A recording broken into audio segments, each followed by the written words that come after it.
Remember the old court had? Good morning, Richland County. It's 9:30 a.m. on Tuesday, May 12th. The Richland County Board of Commissioners is now in session. I'm County Commissioner Cliff Mears, joined by Commissioners Vero and Banks, our Senior Clerk, Stacy Kroll, County Administrator Andrew Keller. And we have a collection of folks here in the audience. So why don't you go ahead and introduce yourself, starting with you, Miles. Parsons, I'm the Executive Director with Wayfinders Ohio. Amy Hamrick, Executive Director of the Land. PM Taylor, member of Mansfield, Ohio Franklin Township petition against data centers on Facebook. I don't think I ever see you anywhere, Pam. You're everywhere. Josh Cross, Ohio Edison. Kevin Bird, citizen. And online we have Carl Hunnell, Greg was here, but he left. he left. Yep, Sarah, Guess he doesn't find Miles that exciting. So, Sarah just joined also, Sarah Coon. well, our first order of business is to talk about the contribution the Board of Commissioners plans to make. So Miles, should I turn it over to you? Just step on up.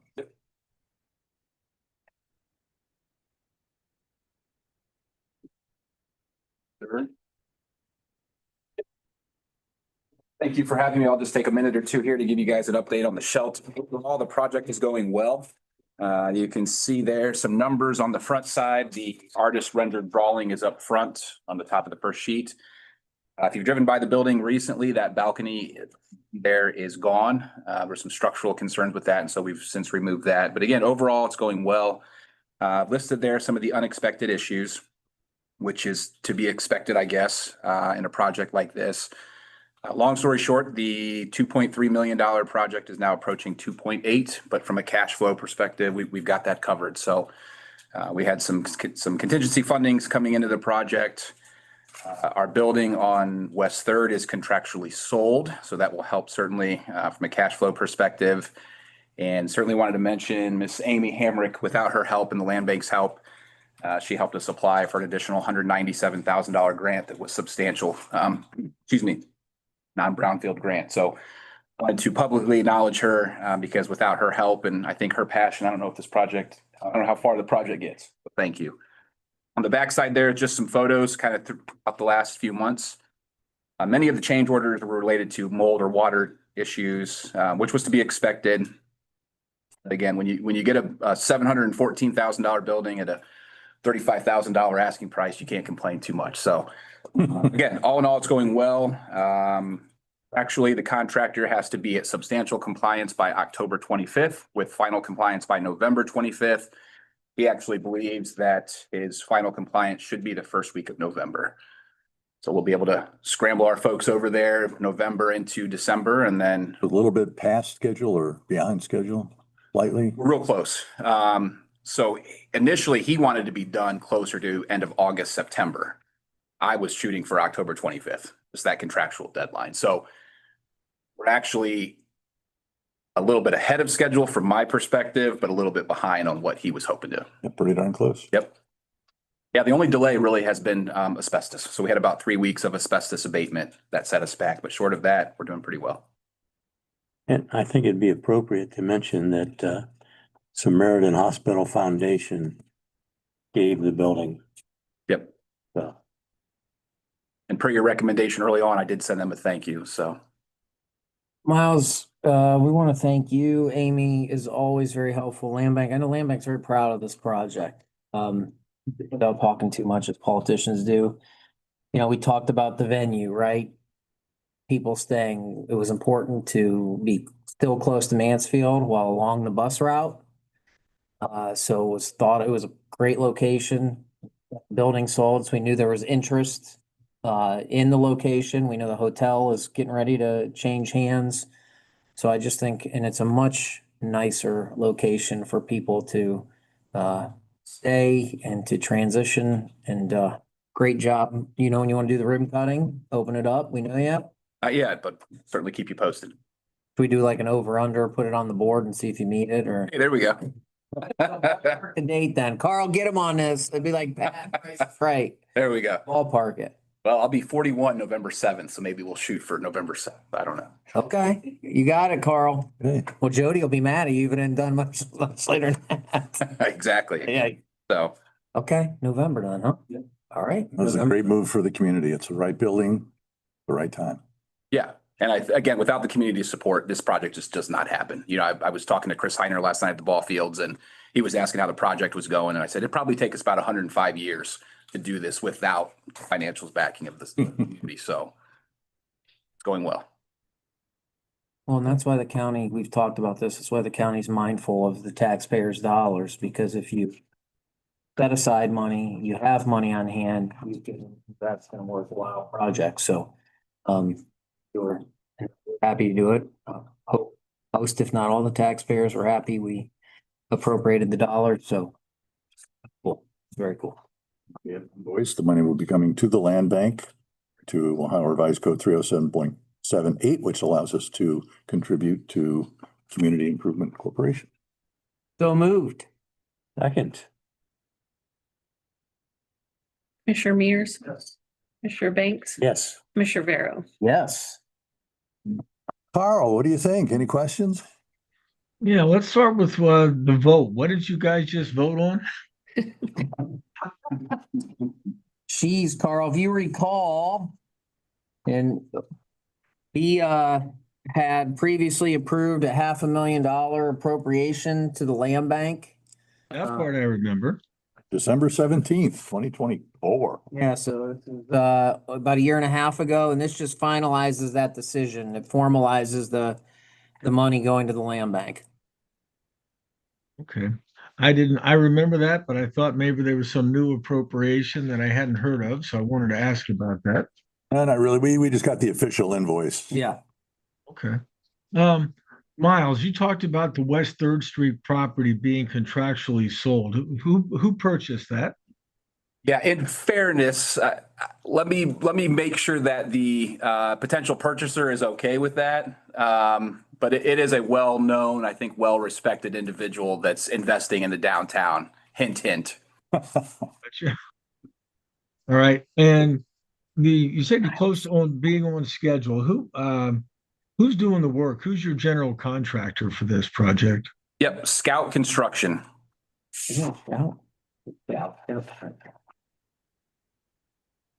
And talked about Samaritan Hospital Foundation gave something, but I didn't hear what it was that they had given that you sent a thank you note for. They gave the original building. Okay. And that was through the land bank then? Yes. Okay. And that was probably what, 2020? Somewhere in that ballpark, yeah. That's been a while. Look it up. Thank you, Amy. I think that's what I had. Everything else was covered. Thank you very much. Okay, Thank you. thank you, Miles. Amy, you stick around if you like. Thank you, Amy. In the interest of your time, Pam, would you like to speak now? Taylor, would you like to speak now in interest of saving your time? This is a packet. That's what I'm going to say, the packet. I gave one also to your young lady here. So I'm Pam Taylor, and I wanted to say on April 15th, Sean Cutter of Energy Acres came to a meeting at Franklin Township Hall. And as we all know, he announced to the residents as well as the trustees there, would be building a power plant, data center, and greenhouses. And on April 19th, Facebook group was formed in order to allow residents to learn about such actions. Our group was formed and the membership grew so fast that the admins, myself and another lady, could barely keep up with the request to join that group and for any information that we could provide. Stories of how people were online trying to figure out who Mr. Sean Cutter was, as well as what this data center would look like, was filling our citizens' days. For some, an opposite approach was taken. They merely just sat back in a stupor, thinking of their lives doomed to living with no more being able to see the stars, no more quiet nights or quiet days, hearing their children play due to the 24/7 noise that would fill the air. They felt they were losing everything, including the values of their homes and the lands that they had worked so hard to earn. Feedback from the elected in the area, I'm not pointing fingers at anyone here because you weren't even in the article, but mostly concerned the fact that they too had been blindsided. They stated that Mr. Cutter had seemingly come out of left field and of little contact, not much else. For some of you, I know that is truth, and I applaud you. At some point, we don't know who to trust. Right now, the people are they don't know who to trust. April 21st, Mayor Jody Perry made a statement to the people in the area announcing that the project was no longer on the table for the city. Yet, we the people have never completely been sure that this is the truth. Many are unsure of their future in their own homes. It is affecting their families. It's affecting their health. It has been nothing less than a roller coaster ride on which we are all just trying to hang on, all the while screaming at the top of the lungs, please make it stop. But for some reason, some of the elected officials here seem to not care. I still get intel from people who live in that area that say that the project is moving forward. The covert operations need to stop. We seek the truth. What covert operations? Just yesterday, again in the paper, and on May 7th, Lou Whitmire, the Mansfield News Journal, broke a story detailing many of the behind-the-scene happenings, wherein some city, local, and state officials had in fact been working on pre-annexation development. Now remember, that's after she said she'd only even spoken with the man once. In it, she quotes an email our Mansfield mayor sent. We're going to run this through our CIC, Community Improvement Corporation, from here on out to provide more privacy during negotiations. My interpretation of that was they were burying it. Bottom line, we're going to work toward a pre-annexation development agreement. The Mansfield, Ohio Franklin Township Against Data Centers now has 750 members. We call ourselves soldiers. Among those members, there are people who have taken a statewide petition out and have nearly obtained 1,000 signatures in Richland County as of yesterday. That's a 3-week period. The petition asks that in a November ballot, allow the people to vote to restrain the size of the data centers built in the state of Ohio to 25 megawatts. Just recently, Ontario issued a moratorium for their area. Ohio's House Bill 646 is proposing the creation of a data center study commission. And the paper that I gave you, which is a few pages long, also tells you of House bills and Senate bills that are now in the state of Ohio. Those are only within the state of Ohio. So there are several. On the national level, entire states have proposed or passed temporary bans on new data centers. Georgia, Maryland, Michigan, New Hampshire, New York, Oklahoma, South Carolina, South Dakota, Vermont, and Virginia. These bans and moratoriums are largely temporary measures to allow the states and at times counties within those states to study the environmental, economic, and energy impacts of data centers before approving any new construction. I ask here today that we as Richland County do the same. So in the time frame, then came the election. Yes won over no by a small margin. And that which you hoped for was accomplished. Mr. Mears, you were chosen again. I would like to think that our team and our influence helped to gain these wins. Wins seem to come in forms of media releases, statements, and more. But we are yet to get the win that we want. We want the building of those structures north of town in our backyard to be completely shot down. And we want exact proof. We have a statement from our mayor. And we had a statement that said that she only had been in touch with them, once or whatever. Well, that was just blown out of the water. Pam, when did you say she said that? I know Jody very well, and obviously people might say I'm defending her, but I don't recall Jody ever saying that. I know she had been having communication. It was started out as a small structure. But when did she say she'd only talked to him one time? I don't believe that to be true. I can find the source. Yeah, can you? Because look, I know she's not here, and I feel someone should certainly Right. defend her. No, I did. Can we, I'd only talked to. I think it was Daryl that Had it. said that. That wasn't Zoom. Jody. okay, I had a Zoom. I don't think that's Okay, fair to great. the mayor. So I'll back off on that, but we have to understand that right now, especially since the release of this article in the News Journal, that the people of Richland County don't know who to trust. No. They don't know what being said to be trusted. They don't know, and it doesn't maybe include you gentlemen, and that's part of the reason I came here. But we need to know for sure, because right now I'm getting intel from different people who live out there who are telling me things like what they're doing is just taking and modifying whose land they're going to use and that kind of stuff and repositioning it.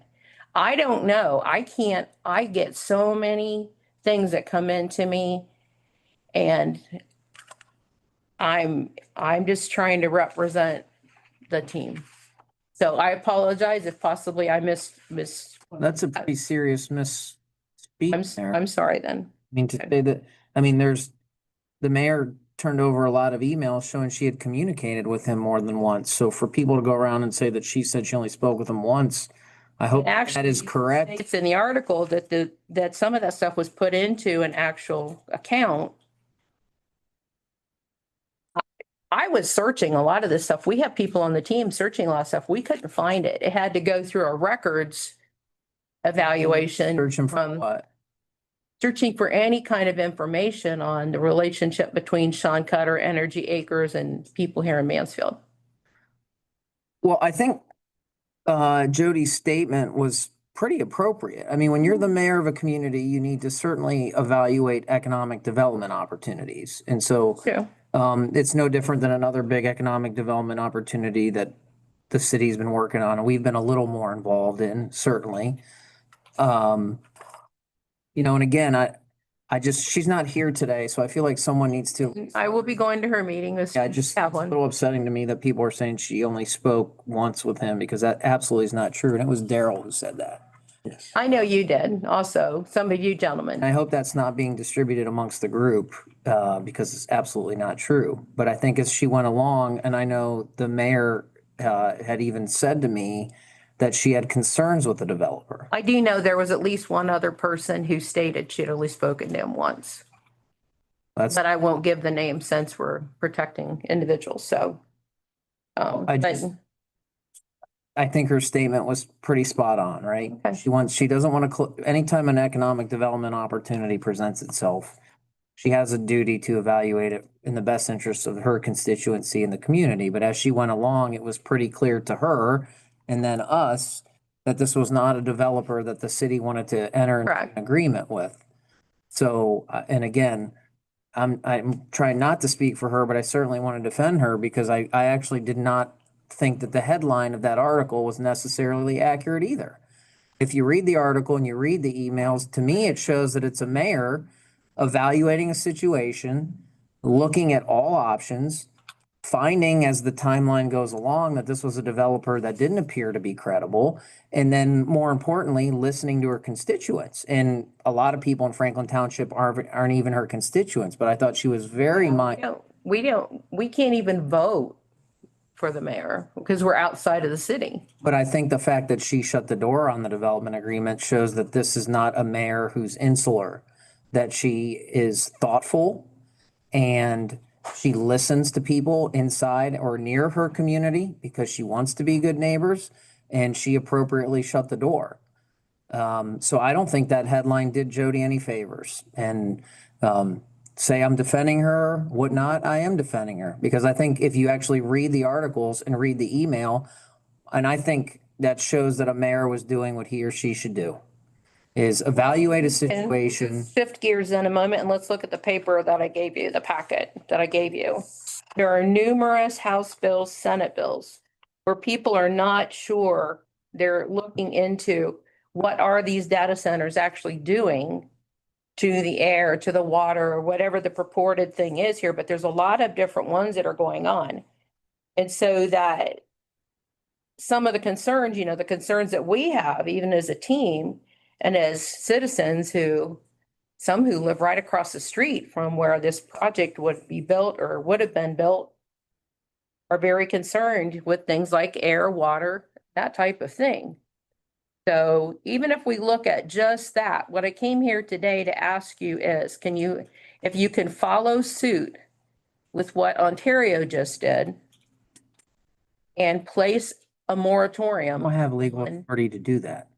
who does? Cities, Only the the city. same. I need to go to them. Wind and solar was a little different because the state of Ohio gave us authority to prohibit large wind and solar. Mhm. Counties are not a legislative body. So we can't just place a data center moratorium on the whole county. We have no authority under the, Other states and with counties may have different laws. I can't speak to other states. I can only. I understand that. Ohio. I'm just trying to understand. So cities have that capability. I believe actually townships have some ability to do some things within their zoning. They're on my agenda. Yep. So, and that's okay. We're happy you're here, but we need to be very clear that counties don't have any authority to do that. Okay, I was thinking, since I had read, counties in other states had done that, then I guess their Other laws must be different, states obviously have different. right? Okay, I understand. Thank you. There's a learning curve to all this also. I want to share with you, just so you understand my position and these guys could share. I received an email at 10 o'clock at night on Sunday.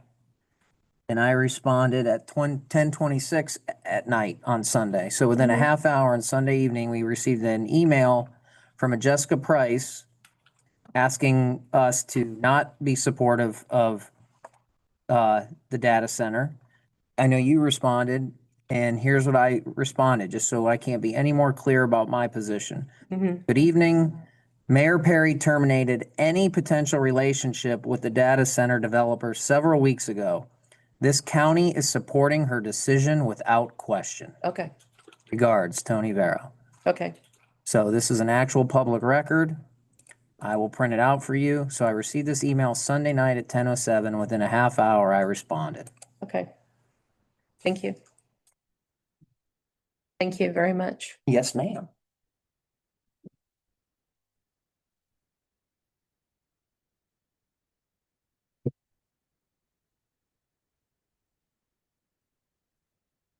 Thank you. You're There welcome. you go. Thank you very much. You got it. Thank you. Thank you for attending. Thank you for Blake Third. Thank you. Taylor? Well, Sarah might have something too. Oh, okay. Any comments from media at all? Carl? Nope, I'm good. Thank you. Sarah? I'm good, guys. Thank you. Thank you for signing in, Sarah. Thank you. You guys have a blessed day. Have a great day. We've been joined by a new dignitary. If you'd introduce yourself and tell us your exact title, if I get it right. Hello, I'm Tina Ludwig. I am the Northeast Regional Liaison for Ohio Auditor of State Keith Faber. Okay.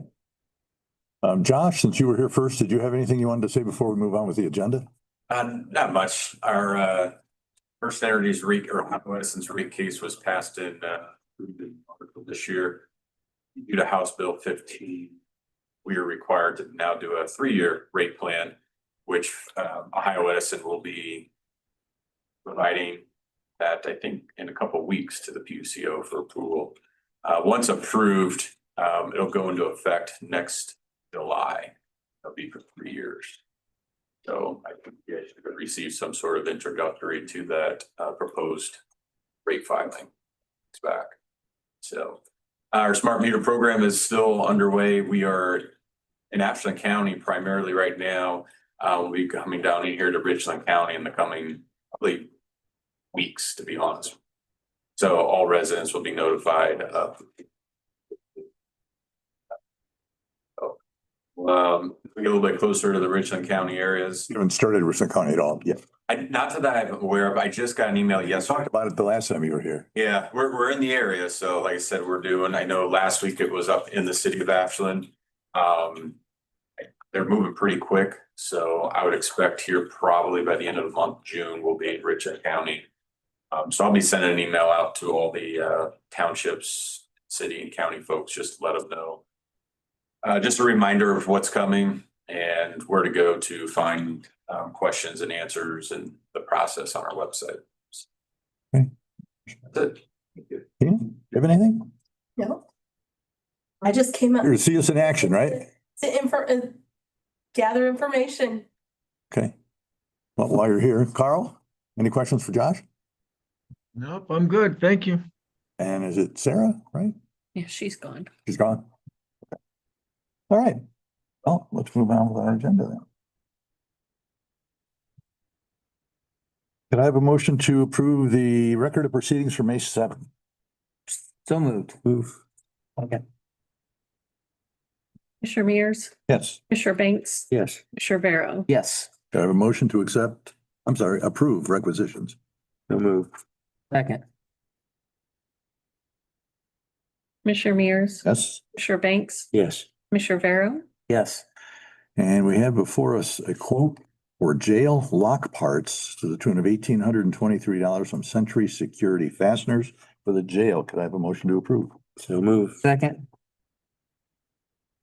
Mears, Commissioner Banks, Yes. Commissioner Barrow. Yes.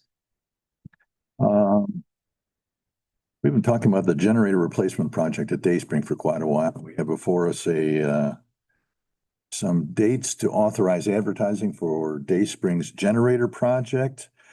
Let me quickly paraphrase this. The legal notice number 1 will run in the newspaper May 15th. Notice number 2, which is also required, May 22nd. Pre-bid conference to be held at Dayspring, May 27th at 10 a.m. Bid opening on June 9th, 10:30 a.m. here in the Board of Commissioners office. We'll award the bid on June 23rd at 10:15 a.m. Also here in the Board of Commissioners chambers.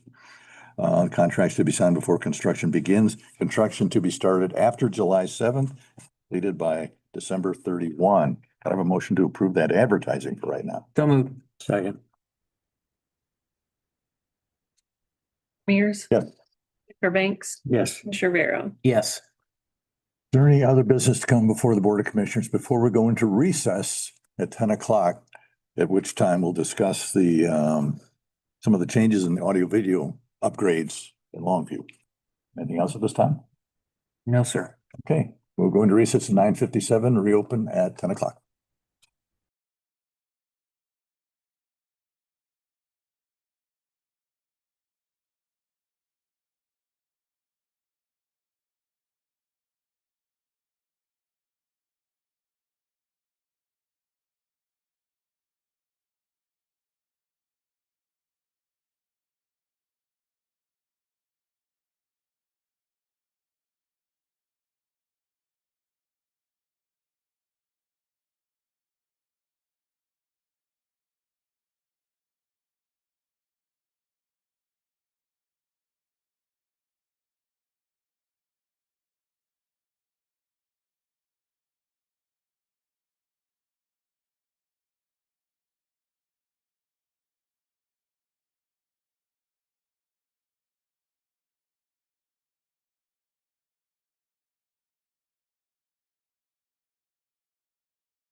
7 o'clock. 9 o'clock.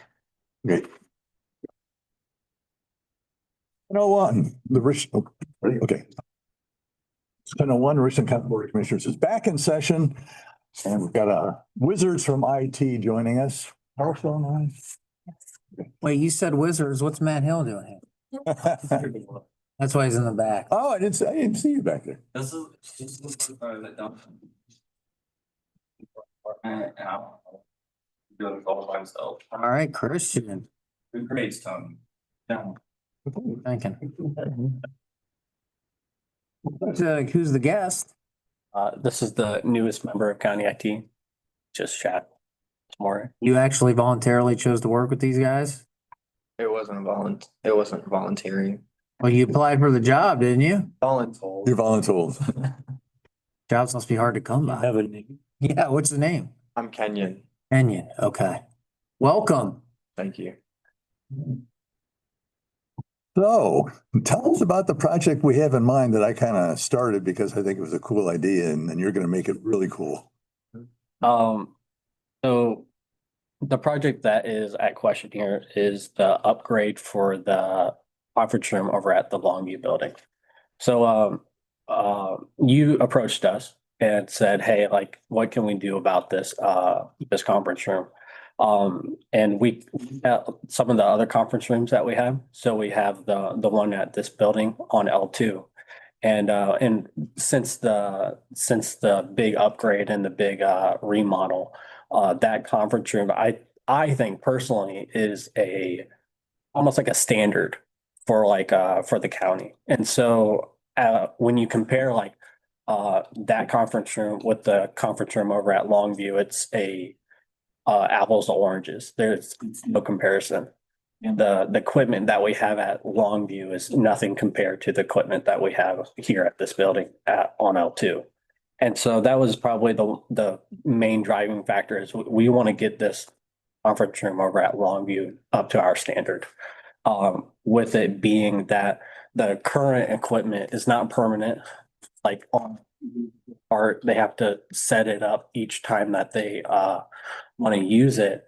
And so the one thing that we wanted to do was make it a permanent solution.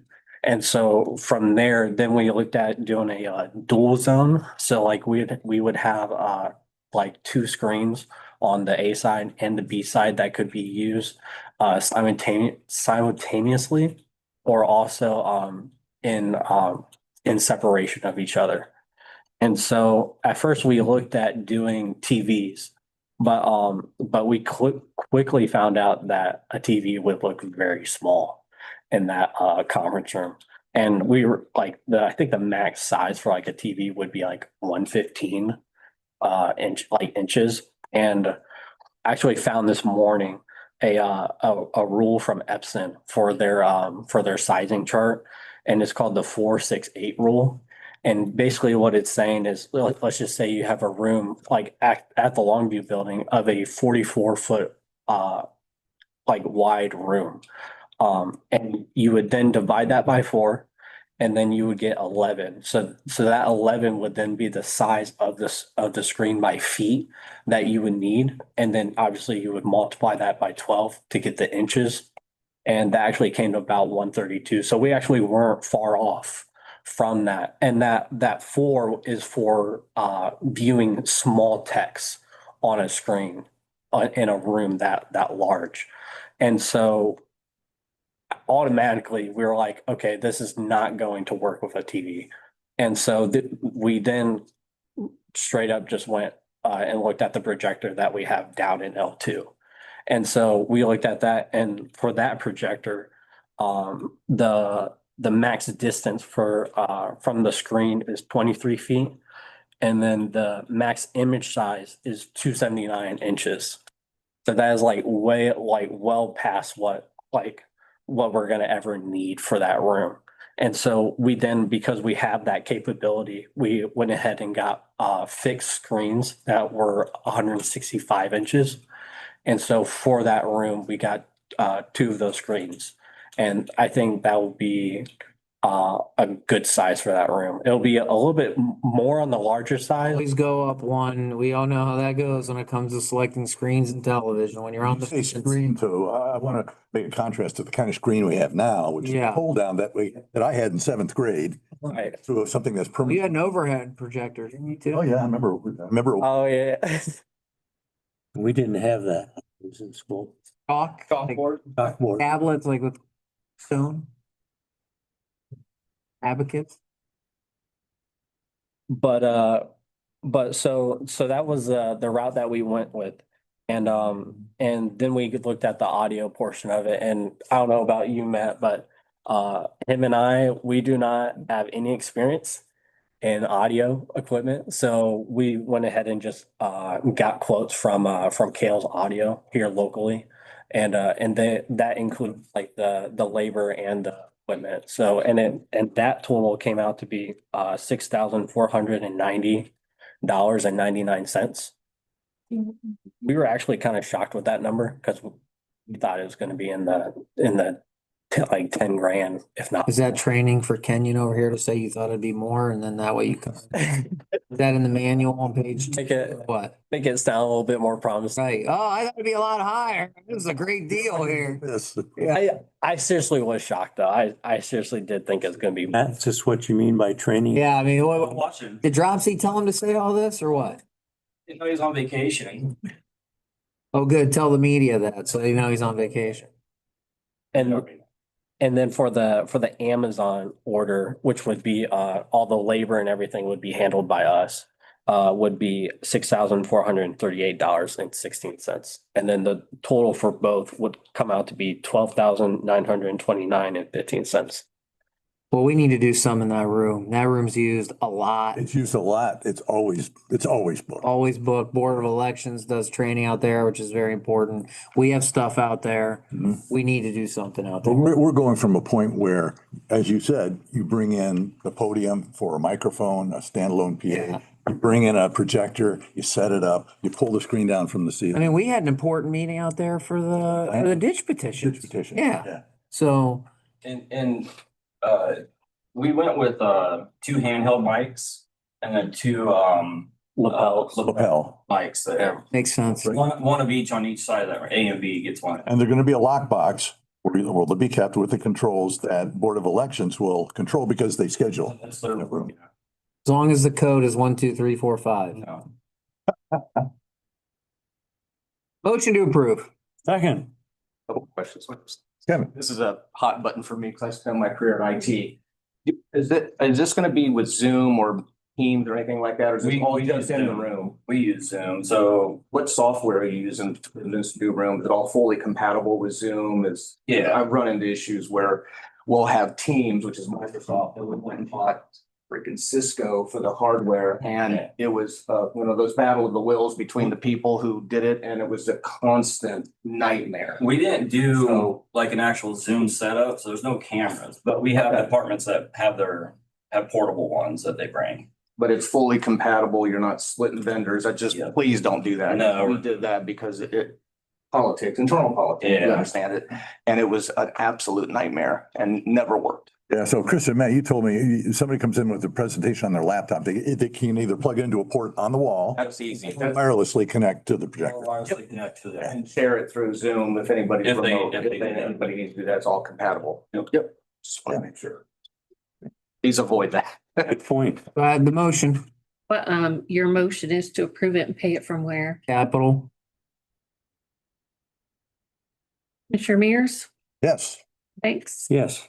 Pharaoh. Yes. I'm excited about that. Do you know when it'll be done? We would have to order stuff first. He's got a meeting. Tomorrow, we should be done. I'm anxious. It's going to be a huge upgrade for us. I think like a month, but we don't know Kale's schedule yet. Yeah, okay. Our schedule, as soon as we order it, and it comes in. Well, you're gonna make Kenyon do it. He's the lowest man on the totem pole. We know how that works. Carl, any questions? Yeah, what was the total dollar amount for the project? $12,929.15. Okay, thank you very much. Okay, is there any other business to come before the Board of Commissioners at this time? Hearing none, we stand adjourned at 10:11.